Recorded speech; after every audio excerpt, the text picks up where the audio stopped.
E a gente precisa mais ouvir do que falar, né? Então, em todos os serviços que essa mulher passar, ela precisa ser ouvida. E não necessariamente ela precisa expor todos os lugares que ela passar aquilo que ela está vivenciando, porque senão você vai fazer ela ser violentada novamente. Então, muitas vezes, você precisa ter os registros, precisa ter um material que acompanhe aquela história daquela mulher para que você não exponha novamente a violência. Mas ela precisa ser ouvida. Então, assim, antes de qualquer encaminhamento, antes de qualquer coisa, precisa escutar uma escuta qualificada, uma escuta para além do que a gente acha que está certo, que teria que ser certo, mas para aquilo que a mulher quer, né?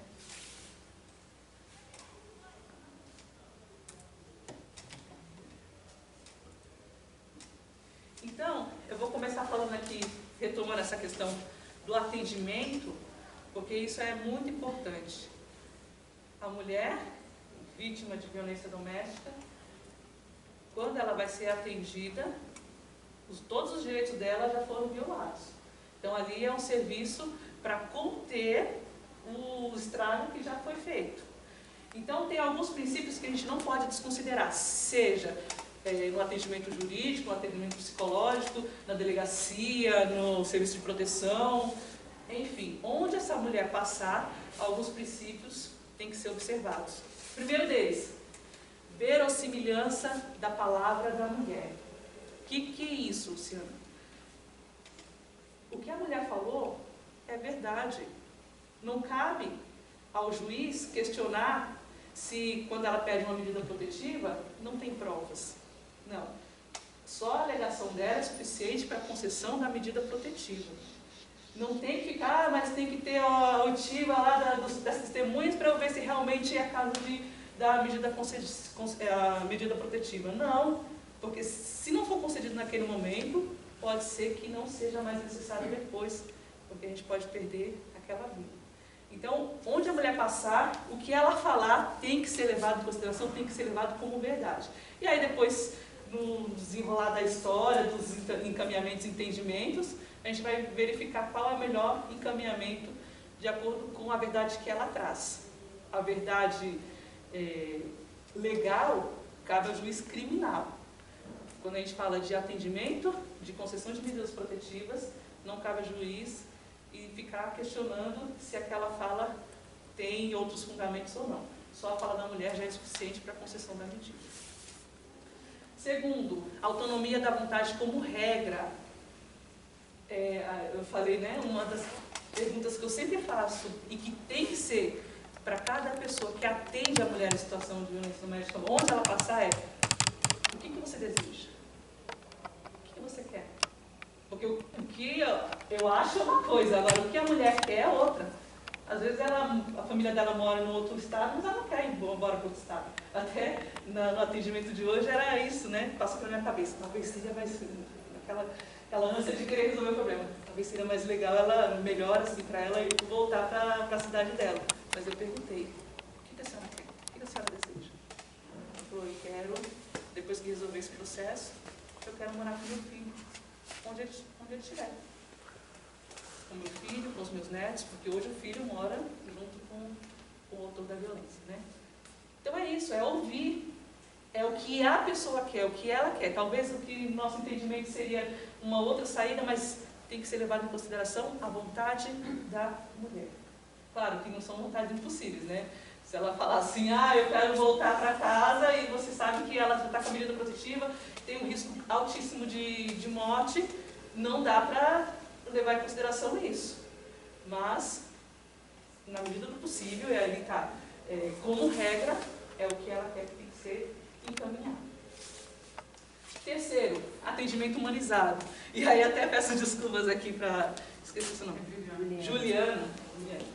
Porque eu não estava presente no encontro todo, mas eu assisti depois a palestra. E aí você falou, né? Eu abomino um pouco esse termo, tal de atendimento humanizado, mas às vezes o óbvio precisa ser falado. Por quê? Principalmente nos serviços, nos locais de atendimento jurídico e de segurança, essa palavra às vezes se perde. Porque a mulher chega lá na delegacia, eu digo por mim, eu que sou advogada, já é difícil o atendimento, você tem que chegar já com o pé no peito. Se uma mulher fragilizada chega, fala um bom dia, o cara nem responde, nem levanta os olhos para olhar para você. Então, assim, precisa ser falado, principalmente nos serviços de atendimento, nos serviços jurídicos e policiais, precisa ser observado o atendimento humanizado, porque não tem, então, por isso que a gente luta por uma delegacia especializada da mulher, porque ali haverá, via de regra, uma preparação, uma formação daquela equipe que vai atender. Por isso que a gente fala em fóruns especializados. Então tem o juizado especial de violência contra a mulher, que são juízes que têm a cabeça voltada para as especificidades e a complexidade da violência doméstica. Dependendo de onde cair um pedido de medida protetiva, já vi casos que o juiz questiona qual foi a ação da mulher, qual foi, vamos dizer assim, o motivo que culminou naquela ação do autor da agressão, como se isso fosse justificativo. Mas é isso, o atendimento precisa ser humanizado. E quinto, não há hierarquia na rede, isso é muito importante. Uma coisa é uma decisão judicial. O juiz, ele manda, ele não pede. Então, se ele manda aquela mulher ser encaminhada para um serviço de proteção, ser inserida, se ele exige que seja concedido vagas de escola para os filhos, onde aquela mulher vai ser colocada, inserida, por conta de uma medida protetiva, de retirar ela de um local e colocá-la num abrigo, as decisões precisam ser cumpridas.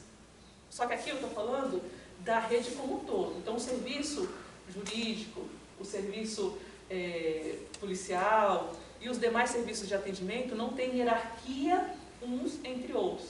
Então, não é o que a defensoria diz que está acima do que o serviço de proteção fala. Então, essa hierarquia não existe. A rede, de fato, ela tem que funcionar como uma rede, né? Com o mesmo grau de hierarquia.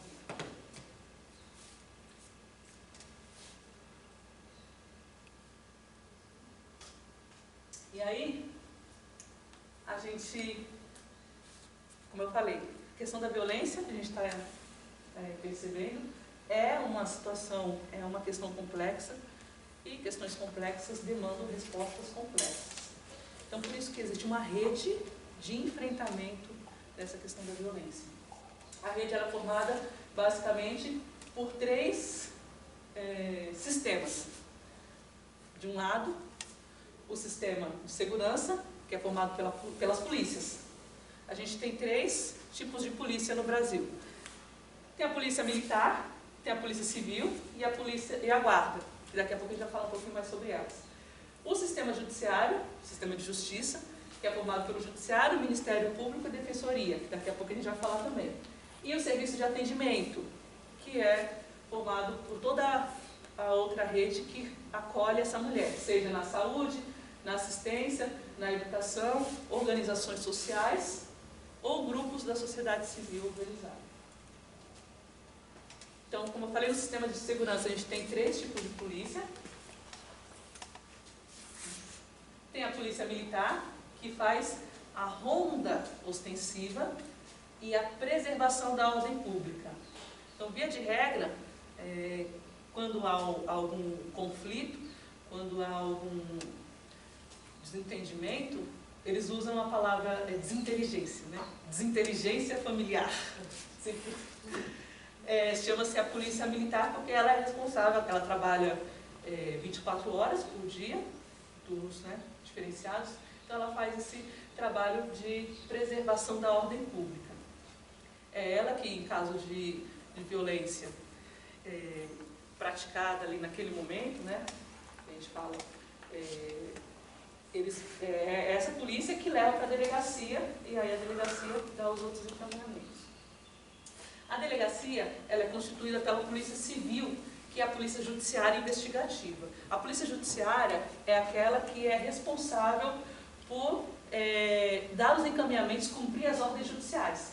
Então, quando o juiz fala assim, acompanha a mulher em uma decisão de medida protetiva, acompanha a mulher na casa dela para poder retirar os pertences, é essa polícia que vai. Quando ele fala assim, prenda o autor da agressão, é essa polícia que vai cumprir essa ordem judicial. E faz a investigação. Então, quando há um caso de violência doméstica e essa mulher chega a fazer um boletim de ocorrência, essa polícia que vai fazer a investigação, que vai fazer a solicitação de medida protetiva, se a mulher sinalizar isso, é essa polícia que vai intimar o autor da agressão para ir na delegacia dar os esclarecimentos dele, porque é um processo, gente. Então, não imagine que mesmo a gente entendendo que o que a mulher fala tem que ser levado como verdade, há um processo e a outra parte precisa ser ouvida. Sempre.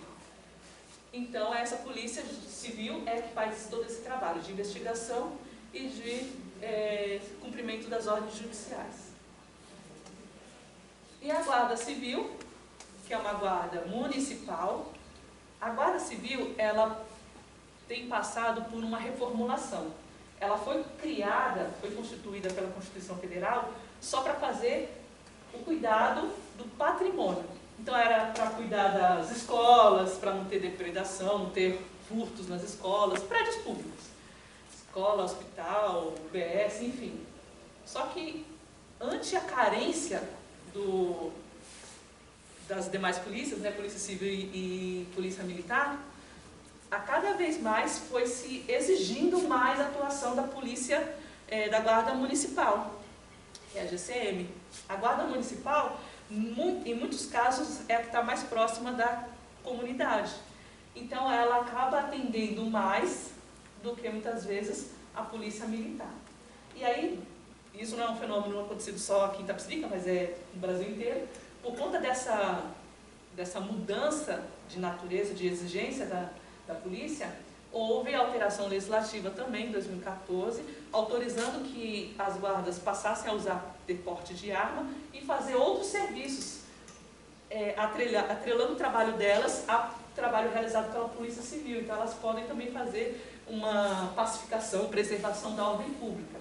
Então, hoje em dia, todos os serviços, ou a maioria dos serviços que fazem atendimento a mulheres em situação de violência doméstica, contam com a assessoria e o apoio da Guarda Civil, da Guarda Municipal.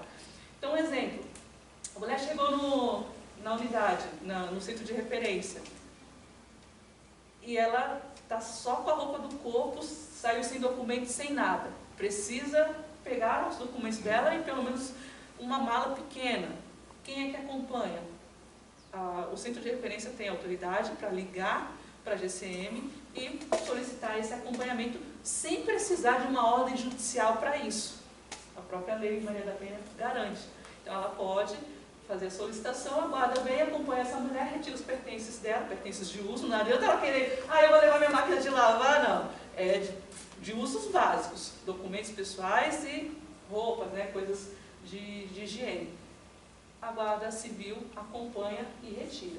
Então, hoje em dia, a Guarda Civil Municipal tem sido muito parceira, sobretudo na cidade de São Paulo, né? Acho que a Juliana pode falar que está trabalhando atualmente lá, mas quando eu estava, era muito parceira. Aqui no município, a gente carece ainda desse apoio da Guarda Civil, sobretudo por conta mesmo da ausência de investimento, né? Eles têm muita carência assim, financeira mesmo, muitos carros quebrados, então isso tem dificultado bastante. Mas é um potencial que a gente pode utilizar quando a gente tiver, né, um serviço de atendimento, pensar que essa guarda que vai ser o maior apoio para o centro de referência. Só volta um pouquinho, eu esqueci uma observação ali. Isso. Ali está escrito Patrulha Guardiã. O que é isso? Não vou lembrar outra. Mas em São Paulo foi criada uma lei que garante o acompanhamento da mulher que está prestes ou que está em vias de sofrer uma violência e que tem medida protetiva garantida. Então, assim, ela fez a denúncia, ganhou uma medida protetiva de proibição desse homem se aproximar dela.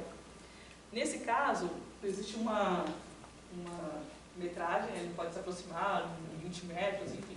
Se ele se aproxima, essa mulher ela tem como usar um aplicativo, que é o SOS Mulher, e por meio desse aplicativo, a Guarda Civil, que é especializada nesse, estou falando de São Paulo, cidade de São Paulo, que é especializada nesse atendimento, que é chamada Guarda Patrulha Cidadã, faz o atendimento a essa mulher que está em risco, porque ela já tem uma medida protetiva para garantir. Esse ano nós aprovamos essa lei aqui no município. Desculpa, gente, estou no Iguaçu. Agora que eu entendi. Lá em Itapecerica, a gente aprovou essa lei, então já está valendo.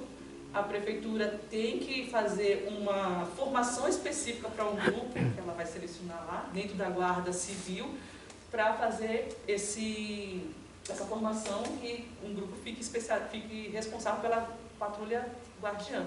Então, as mulheres de Itapecerica tiverem medidas protetivas concedidas, terão o aplicativo e, quando acionar esse aplicativo, porque vão estar em risco de ter essa medida violada, a guarda teria que atender.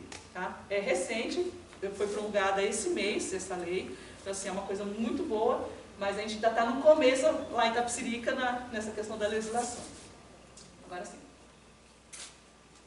Então, eu tinha falado do sistema, né, de segurança, agora eu vou falar do sistema de justiça, que é o grande foco aqui desse encontro. O sistema de justiça ele é formado por 3 órgãos. Um é o judiciário, o outro é a OAB, a Defensoria Pública, e o outro o Ministério Público.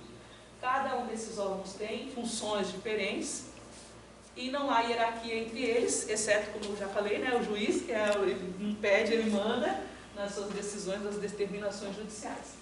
Então, o judiciário é o órgão responsável por falar o direito, dizer o que é certo, julgar e aplicar a lei. Então, é o juiz que aplica a Lei Maria da Penha nos casos concretos que forem encaminhados para o judiciário. O Ministério Público é um órgão que faz a defesa do coletivo. Tem muita gente que fala assim, é o advogado de acusação? De modo mais didático, é o advogado de acusação, vamos dizer assim. Ele é que faz a acusação dos crimes. Pode ser da Lei Maria da Penha, mas dos crimes em geral. Né? Então, no caso de... A mulher sofreu uma lesão corporal. Foi bater, o marido bateu nela, espancou. Essa mulher vai para a delegacia, faz o boletim de ocorrência. A partir desse momento, o crime de lesão corporal, ele não depende de representação. Então, você não precisa voltar lá na delegacia e falar assim, eu quero que vire um processo criminal. Não. Ele vai seguir automático. Por quê? Quem é o dono desse processo é o promotor de justiça, é o Ministério Público. Então, é ele que vai dar seguimento, vai acusar, vai entrar com uma peça, que a gente chama acusatória, contra o autor da agressão. E aí, a pessoa vai responder criminalmente e tal, e vai ter uma sentença aí, pode ser prisão ou outra. E um outro órgão que também faz parte do sistema de justiça é a Defensoria/OAB. Por que eu falei /OAB? A Defensoria Pública é um órgão constituído por advogados ou defensores públicos que faz a defesa da população que não tem condições de pagar um advogado particular. A OAB é um órgão que representa os advogados particulares, vou dizer assim. Então, por isso eu coloquei um e outro.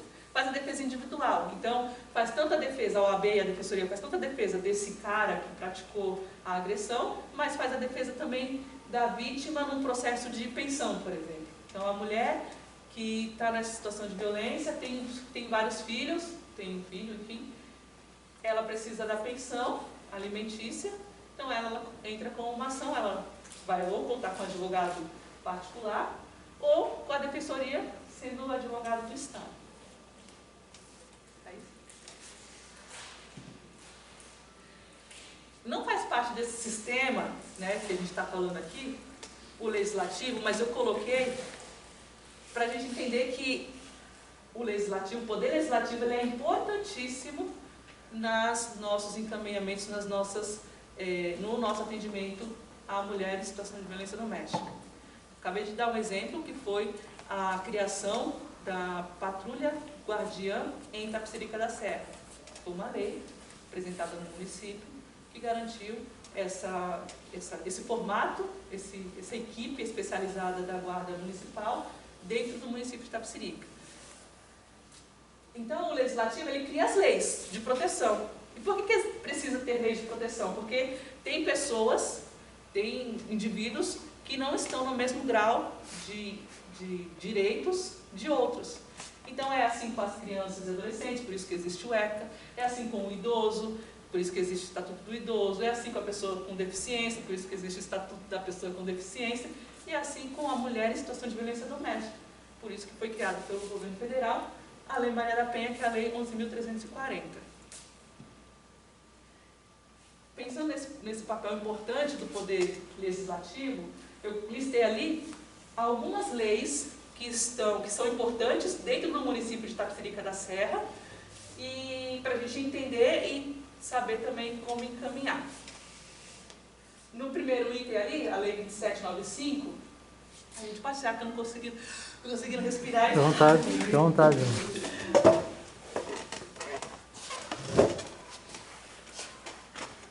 A Lei 2795 obriga bares e restaurantes a adotar medidas de auxílio à mulher em risco. O que é isso?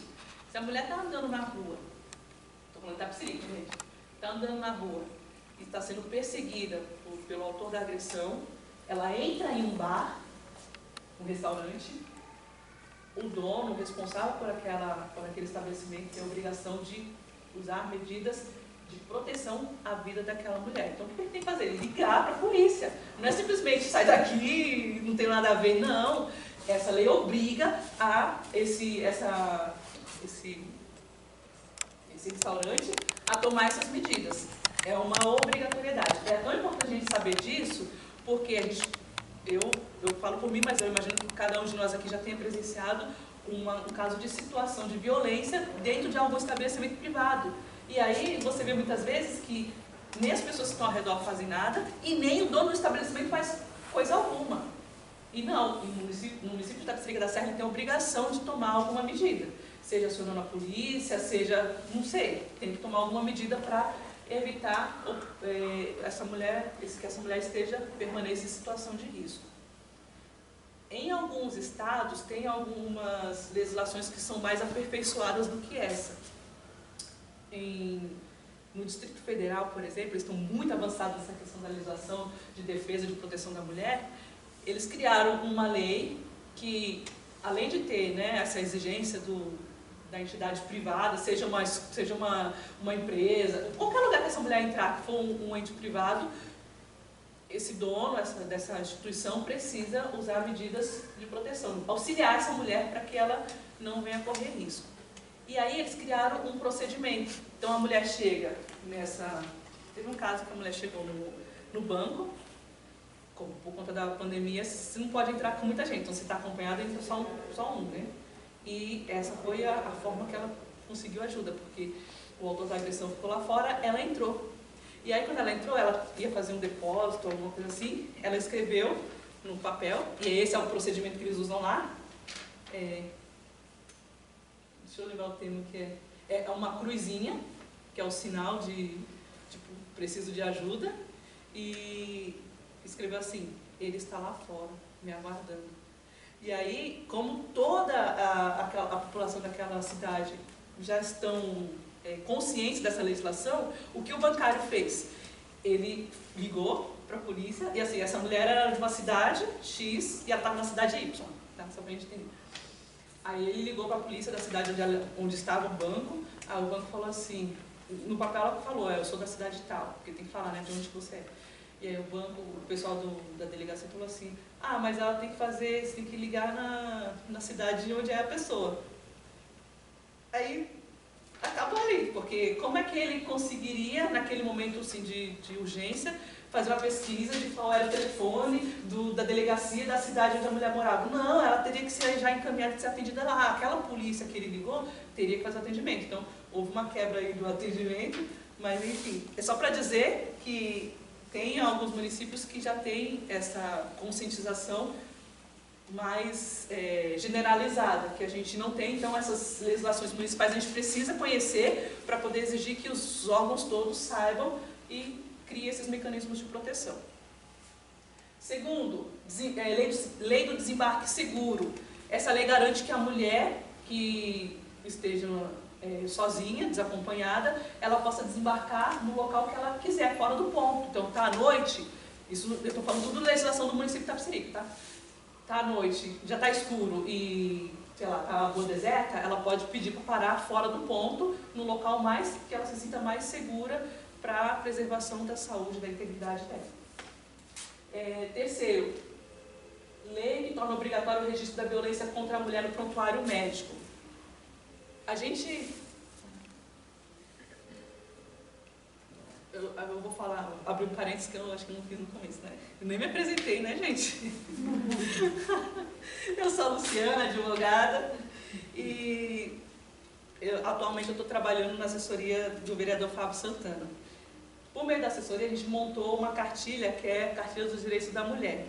E aí, quando a gente foi elaborar essa cartilha, a gente encaminhou alguns ofícios para os órgãos da prefeitura e também para órgãos de segurança, solicitando informações, os dados de violência contra a mulher no município.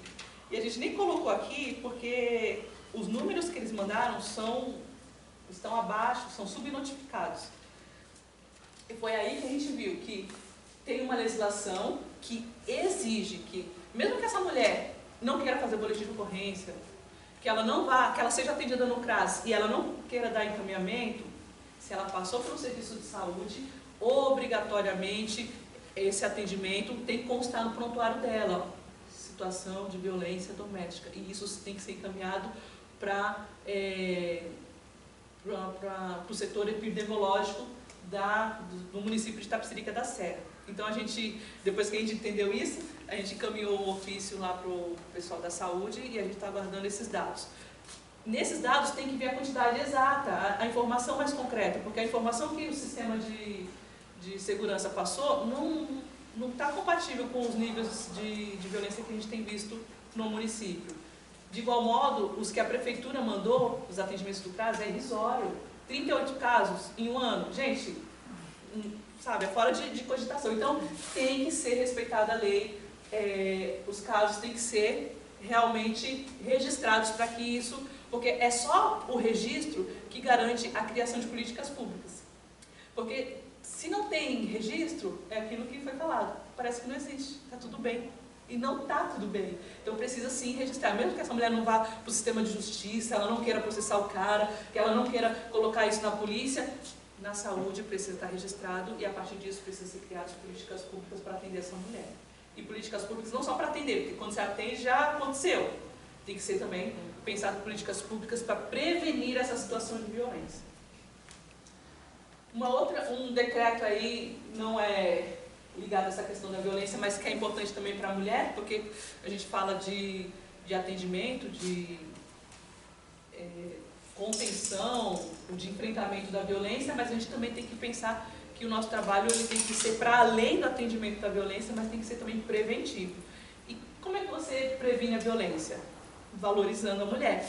E um dos feitos, né, desse mandato, eu sou meia, como é que se diz? Suspeita para falar, mas eu tenho que falar. Foi criado esse decreto 316 pelo mandato, né, para condecorar mulheres que lutam. E qual que é a ideia? Valorizar a mulher que tem um trabalho social, que tem um trabalho em prol de uma comunidade, em prol de um setor, dentro do município de Itapecerica da Serra. Porque essa mulher valorizada, se ela se percebe valorizada, ela é a maior fonte de resolução dos problemas, inclusive da violência. Então, se você fortalece essa mulher, é ela que vai resolver, ela que vai dizer o que ela quer, para onde que ela quer, e até mesmo para o cara, né? Falar, não quero mais. Então, esse é um grande mecanismo de prevenção né, de uma outra forma. Foi criado também, por esse mandato coletivo popular, o Fundo Municipal de Enfrentamento à Violência da Mulher, e isso é importantíssimo. Como eu falei, Itapecerica não tem políticas públicas específicas voltadas para mulheres em situação de violência. Quando a gente identificou isso, a gente falou, bom, gente, o que a gente pode fazer? Bom, a prefeitura fala que não tem dinheiro, não tem verba para fazer nada, então vamos criar um fundo que possa ser mantido por verba do governo federal, estadual, por entidades, enfim, pela sociedade civil e até internacional, para ter mecanismos de auxílio a essa mulher que está em situação de violência doméstica. Gente, essa lei foi aprovada agora, né, em junho, e agora segue o trabalho da prefeitura de colocar dinheiro, né, injetar dinheiro para poder, de fato, auxiliar esses problemas, essas questões de enfrentamento da violência contra a mulher. A Patrulha Guardiã, já falei, né, a Lei 2806, também desse ano, de junho. Tem a lei, aqui são 2 projetos que ainda não foram aprovados, mas que estão em discussão lá na Câmara. Um é o 1498, que autoriza o acompanhamento psicológico para mulheres em situação de violência doméstica. Precisa ter uma lei falando isso? Pois é, não tem atendimento psicológico para mulheres em situação de violência em Itapecerica da Serra. Então, esse projeto de lei, que até de um vereador que a gente nem imaginava que poderia apresentar um projeto de lei como esse, tem esse foco de garantir direitos de atendimento a essa mulher. Uma coisa legal que a gente tem visto, e agora é só uma puxação de saco mesmo, o trabalho que a gente tem desenvolvido na Câmara tem feito outros parlamentares adotarem a pauta da mulher. Isso é maravilhoso. Por exemplo, a lei de a Patrulha Guardiã foi projeto de lei da irmã Rose. A irmã Rose não defende a pauta feminista, ela defende a pauta defesa animal, tal, mas se apropriou dessa pauta e para a gente é ótimo, a gente quer que a mulher ganhe, né? Esse projeto de lei, por exemplo, do acompanhamento psicológico é do Tonho Paraíba. Tonho Paraíba jamais apresentou um projeto que pensasse na mulher ou que pensasse outra coisa, e é uma crítica mesmo, que não fosse nomeação de rua. Mas apresentou e a gente achou ótimo. Então, esse trabalho, eu coloquei o legislativo aqui, porque é importantíssimo ter leis municipais que protejam a mulher em situação de violência doméstica, e nós estamos lá dentro. Então, assim, eu abro aqui o espaço para que, se houver desse grupo ideias, sugestões, vamos colocar lá, vamos aprovar dentro da nossa limitação de competência, né? Porque não adianta a gente querer aprovar uma lei que seja de competência federal, que aí não vai. Mas o que for possível dentro do município, a gente encaminha pensando na proteção da mulher. E um outro projeto de lei que aí é nosso mesmo, é o projeto de enfrentamento à pobreza menstrual. E aqui também está inserida a questão da violência, porque a mulher que sofre violência, como é que ela vai... Ela já tem o ser dela violado, como é que ela vai falar para o homem, autor de violência, o autor da violência, que ela precisa de absorvente?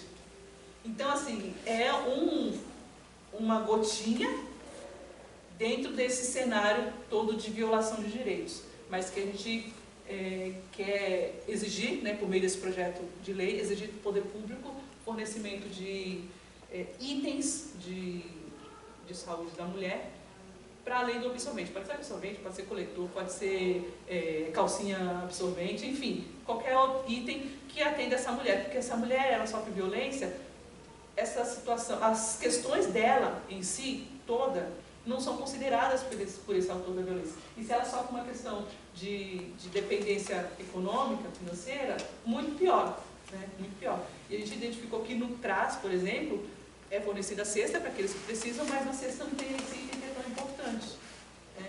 Então, a gente está fazendo até uma campanha, campanha de arrecadação de absorventes, e aqui é um convite para vocês também participarem, até o dia 5 de agosto. A gente está arrecadando e os absorventes que a gente arrecadar serão doados para as UBSs do município de Itapecerica da Serra, e depois que o projeto de lei for aprovado, aí é a prefeitura que compra e vai distribuir nas UBSs, assim como tem camisinha. Então a ideia é atender a mulher na sua necessidade fisiológica. Certo. Aí está um pouco então dos dados que a gente levantou da Polícia Civil. Esses dados a gente solicitou então logo quando a gente entrou, foi em fevereiro. Já tem, né, atualização, mas a gente não pediu novos dados. Então até fevereiro, essas informações que a gente recebeu da Polícia Civil. Casos registrados de janeiro até dezembro de 2019, 237 presenciais. Obrigada. Esse daqui é o boletim da pobreza, aí depois vocês pegam para divulgar. Casos registrados de janeiro até dezembro de 2019 online. Isso é importante. 0. Nenhum. Com a pandemia, foi possível, é possível ainda, fazer os registros, as notificações de boletim de ocorrência de violência doméstica online. Houve um pouco de utilização, mas ainda está abaixo do que é possível. Então, ó, a gente perguntou, casos registrados de janeiro até fevereiro de 2020, antes da pandemia, presenciais 41.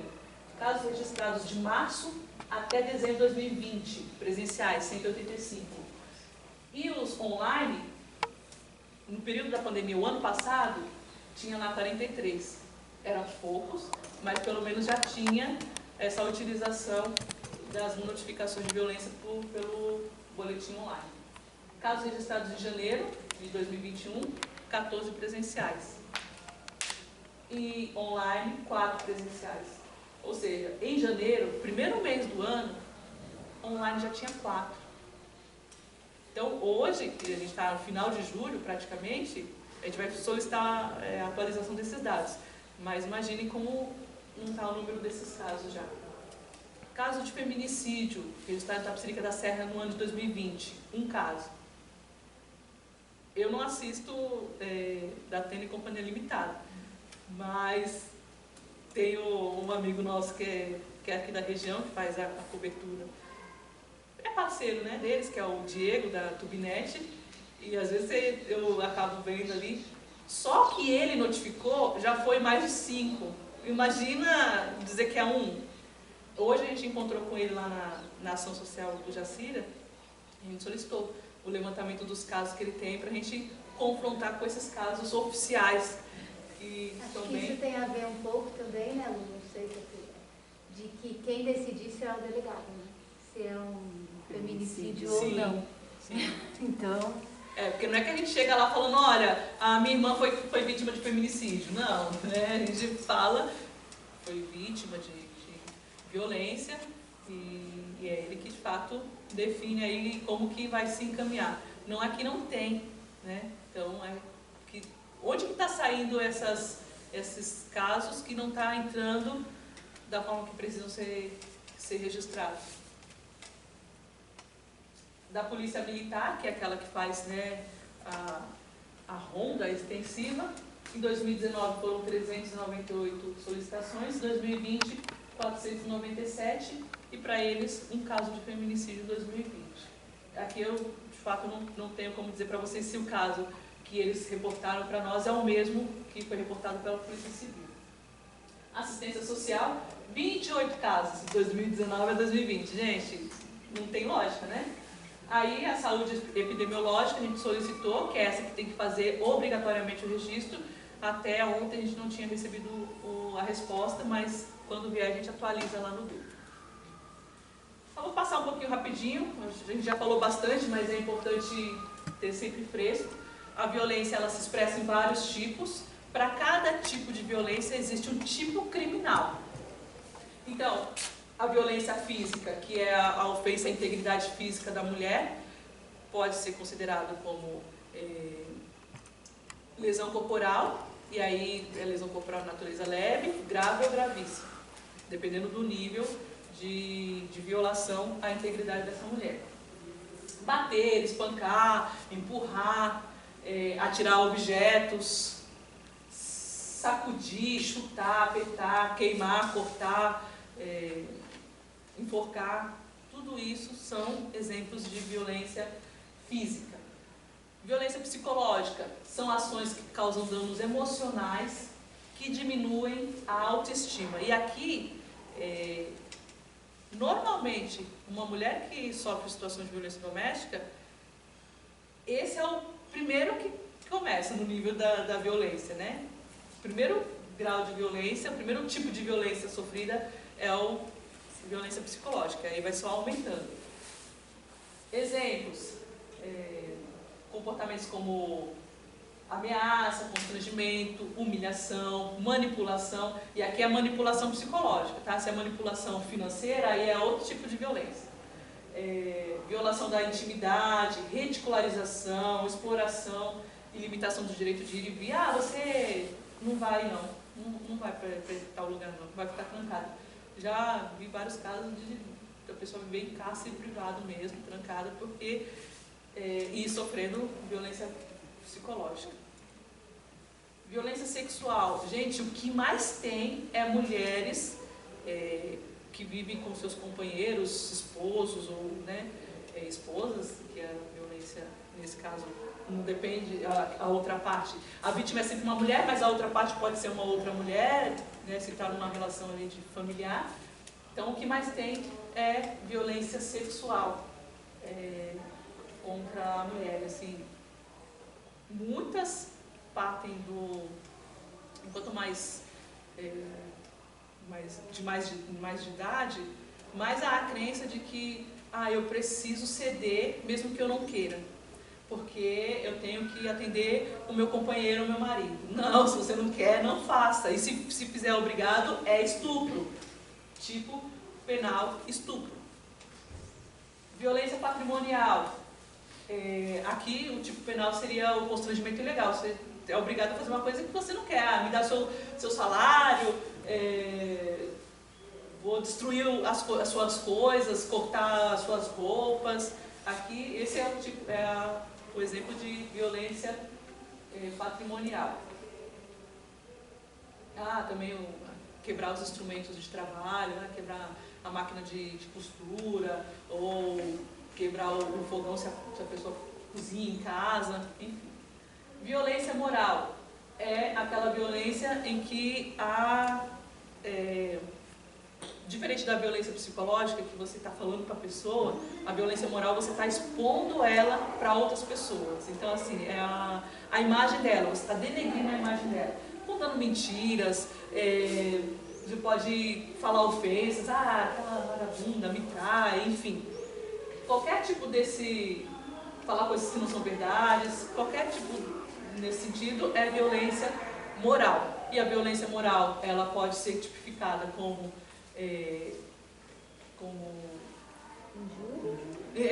injúria, calúnia ou difamação. E aí, dependendo do caso, é um ou outro. Não existe você praticar um ato e ser os três, tá? As pessoas falam assim, praticou calúnia, injúria e difamação. Não. Normalmente, cada tipo penal é uma coisa e depende do caso, ou é a injúria, ou é calúnia, ou é difamação. Lu, só uma dúvida.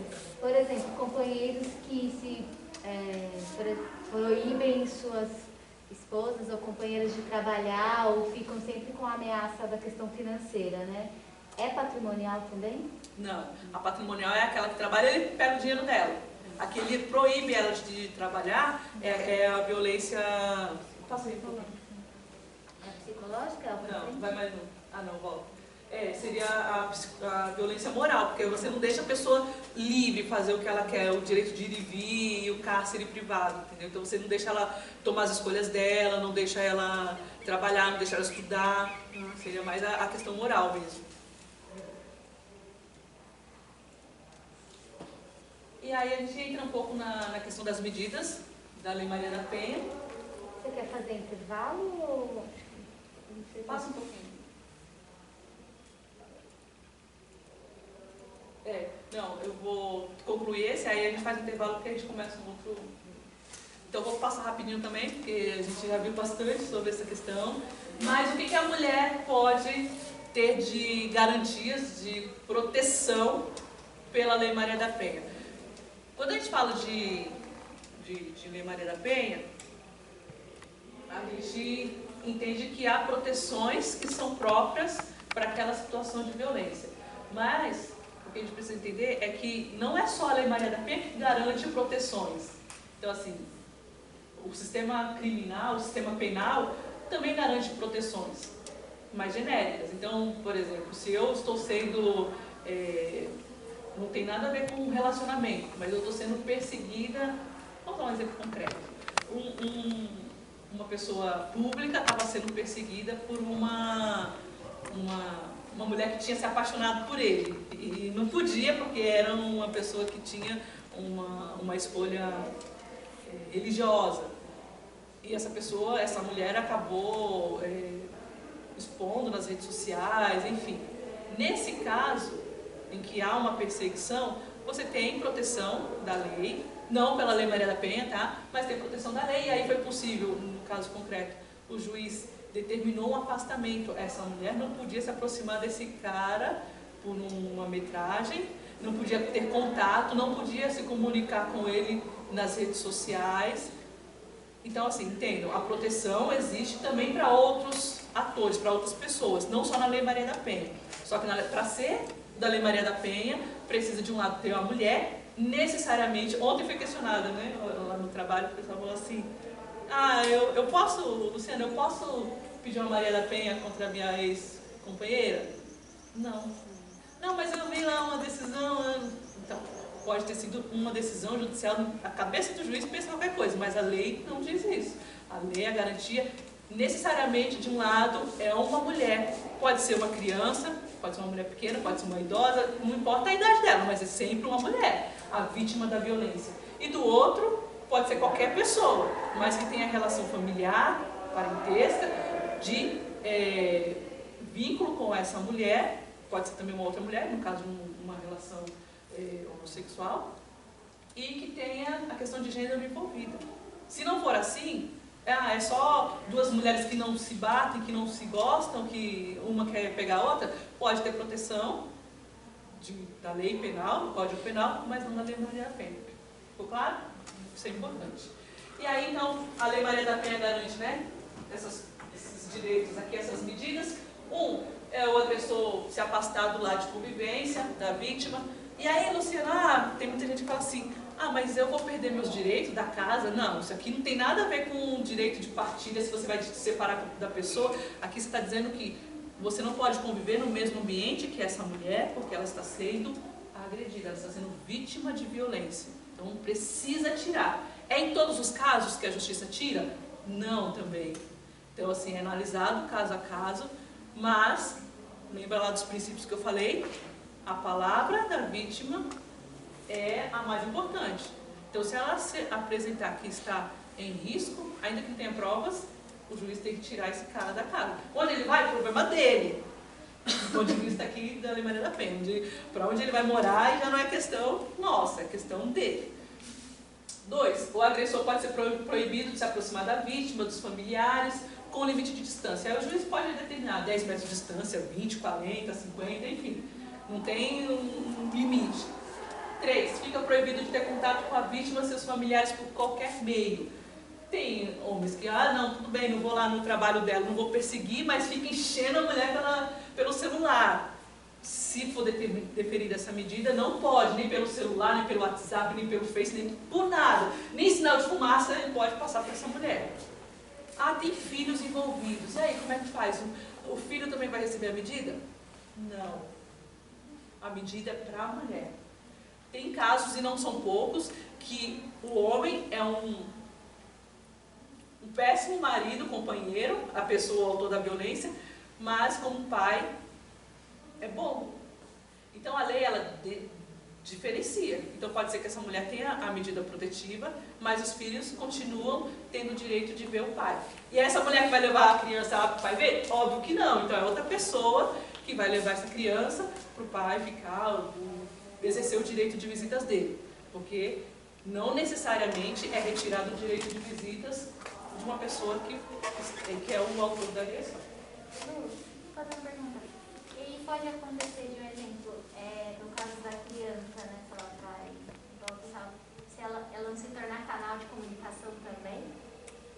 Da violência? É canal da comunicação entre os dois, por exemplo. Entre a mulher e o... De ficar mandando sim, mensagem, recado. Assim. Aí a gente fala de alienação parental, que também não pode. Então... Não, é só uma dúvida. Não de cortar, mas tipo assim, se acontece também da criança tipo, se o pai tá usando a criança para falar para sua mãe que eu vou matar ela, que eu vou bater nela, aí não, aí vai ser concedido também o afastamento, ele vai perder esse direito porque ele está praticando, está abusando do direito dele. O direito de visitas da pessoa que não tem a guarda da criança é exercer a visita da melhor forma possível. Então, se ele está usando a criança para fazer esse jogo, então ele não tem direito a ver a criança. Entendeu? Aí vai ser suspenso também. Mas só para esclarecer aqui, via de regra, uma coisa, a concessão da medida não tira esse direito. Pode tirar, mas via de regra não tira. Parei no 4. Fica proibido de frequentar determinados lugares. Então, se sabe que a mulher trabalha naquela região e naqueles horários, ele não vai ficar proibido não só de se aproximar dela, mas de frequentar aquela região, porque para não ter esse perigo. A região que a família dela mora também pode ser protegida. 5. Ter suspenso ou restrito o direito de visitas aos filhos, que é o que você perguntou. Então, pode ter direito. Pode ter restringido esse direito ou suspenso totalmente. Mas, via de regra, não é. Caso a caso, vai ser analisado. Nesse caso, se apresentou, sim, vai ser suspenso. 6. Gente, eu sei que está um pouco cansativo, mas essa parte é meio maçante mesmo, viu? Mas daqui a pouco vai ficar legal. 6. A vítima de violência e seus filhos pode ser encaminhada para programa de proteção. E aí é onde nós entramos. Tapicirica, chega uma mulher em situação de violência doméstica, vai ser encaminhada para onde? Não tem rede, Tapicirica. Não tem rede. Então a gente conta com os parceiros nossos contatos, né? Que a gente está construindo para poder encaminhar. Até São Paulo a gente manda. Já teve caso de falar assim, procura um comprovante do endereço de São Paulo para você ser atendida lá, porque lá tem rede. Aqui não tem. Uma coisa importante, quando a mulher ela é acolhida com a sua família, no programa de proteção, ela não pode ser acolhida também na mesma região, porque a vida dela social vai continuar, então ela vai ter que continuar indo para o trabalho, as crianças vão ter que ser inseridas na escola, então não pode, se ela mora em Tapicirica, aqui no Jacira, lá no Jacira, ela não pode ficar num local de proteção no próprio Jacira. E quando ela for levar as crianças na escola, o cara vai ficar só de olho, acompanhando, e aí não dá. Então tem que ser um outro local. 7. Determinar o afastamento da ofendida e seus filhos do lar, após retirar o agressor. Então também pode o juiz determinar que o agressor saia da casa, o autor da agressão, e pode falar, mesmo assim, para proteger a família, vou tirar também essa mulher e os filhos, se houverem filhos. 8. Determinar a separação de corpos, que é, via de regra, o afastamento, né? Na separação de corpos, você retira o autor da agressão sem acabar com o vínculo de relacionamento. Então, por exemplo, se são casados, não é o divórcio aqui. Aqui é só mesmo fazer com que eles não estejam mais juntos. 9. Determinar a devolução de bens indevidamente subtraídos pelo agressor. Agressor, mas é autor da agressão, tá? A gente, só corrigindo, a gente fala autor da agressão porque a pessoa que está praticando a agressão naquele momento, ela está praticando, ela é a agressora, a autor da agressão naquele momento. Ela não é, a pessoa em si não é a agressora todos os momentos. Então a gente precisa sempre policiar a nossa fala. Da mesma forma, a vítima, ela não é vítima sempre. Ela está no momento, numa situação de vitimização, de precisar de uma proteção, mas ela pode, em alguns casos, a vítima, ser também autora de agressão. Sim, 9. Determinar a devolução de bens devidamente subtraídos. Isso é muito comum, de modo para prender a mulher, o autor da agressão vai e esconde a bolsa com os documentos, ou esconde as roupas, né, objetos pessoais. Nessa situação, como eu falei, um centro de referência de defesa pode, em auxílio da Guarda Civil, ir até a casa e retirar esses pertences. Não pode ser coisas grandes, mas os pertences, coisas, né, mais básicas e pessoais, pode ser retirado. Não necessariamente é judicial, não precisa chegar numa decisão judicial para o juiz fazer isso. Isso pode ser feito num diálogo da rede. 10. Proibição temporária de atos e contratos de compra, venda e locação de propriedade em comum. Gente, isso também é muito comum. A mulher é casada com o homem, quem é casado no papel, as compras dos imóveis tem que necessariamente ser assinado pelos dois. E aí, numa situação de violência, o cara quer se desfazer dos bens, dissipar tudo para ficar com o dinheiro só para ele. Então é muito comum o cara obrigar a mulher a assinar contratos, contrato de compra e venda, de carro, de imóvel, para poder ficar com o bem dele, ficar com dinheiro para ele. Já vi, não foi uma, duas, nem 3 vezes só, casos em que o juiz desfazia o negócio. Fala, não, está dentro de uma situação de violência doméstica, então esse contrato de venda é nulo. Quem vendeu vai ter que devolver, quem comprou vai ter que devolver. E o dinheiro que foi repassado, o autor da agressão tinha que devolver. Por quê? Para garantir o direito patrimonial dessa mulher.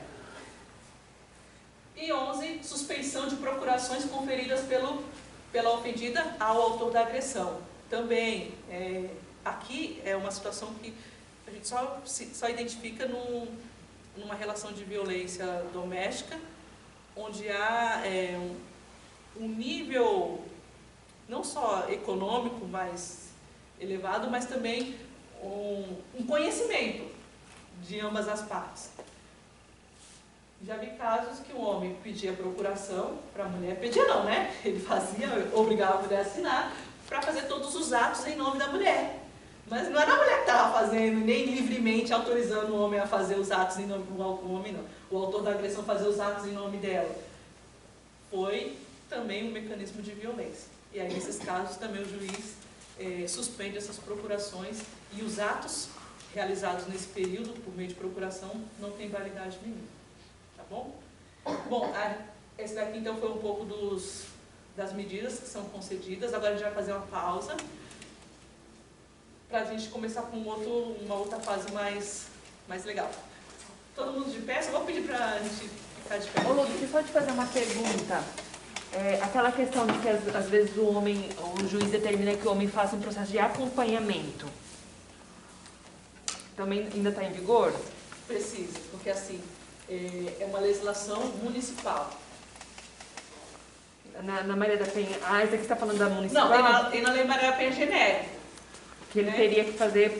Poderia ser encaminhado e tal, um processo, mas tem que ter uma lei fazendo esse mecanismo dentro do município. Em São Paulo isso funciona, no Taboão também isso funciona muito bem. Só um parênteses, quem conseguir, o Fantástico do domingo passado fez uma reportagem bem interessante, assim, com alguns dados, e ele mencionou um grupo do Taboão que atende autores de agressão, homens, né? E aí nesse caso que a Juliana está falando, em alguns lugares obrigatórios. Quando chega o caso, né, da violência, em qualquer ator, seja na delegacia ou seja direto no fórum, a própria rede de justiça já encaminha, independente do final do processo, já encaminha esse autor da violência para esses grupos. Mas isso funciona, por exemplo, no Taboão, porque tem uma legislação lá, a gente está pensando em construir Itapecerica, não, a gente está querendo construir uma também em Itapecerica. Mas tem que ter uma lei, porque você exige também a atuação do município, né? Não é só porque a Justiça, o Tribunal de Justiça é um órgão estadual, mas tem que ter uma lei municipal para ver como que vai encaminhar nesses núcleos. Mais alguma dúvida nessa primeira parte? Gente, pode falar! Então vamos colocar o braço lá para cima. Esse tema é bem tenso, né? Assim, bem... Dá uma tensão, dá uma chacoalhada assim no braço. Passa um pouquinho as pernas. E aí, toda a tensão que você tiver aí, você vai concentrar ela na palma aqui da sua mão, no dedinho, na ponta do seu dedinho, e vai jogar no chão quando a gente contar até 3. Mas você vai dar o grito mais alto que você conseguir para colocar para fora mesmo essa tensão, tá? Tirar o óculos aqui. A tensão é no 3, tá? Se quiser ficar na ponta do pé, melhor ainda. 1, 2, 3.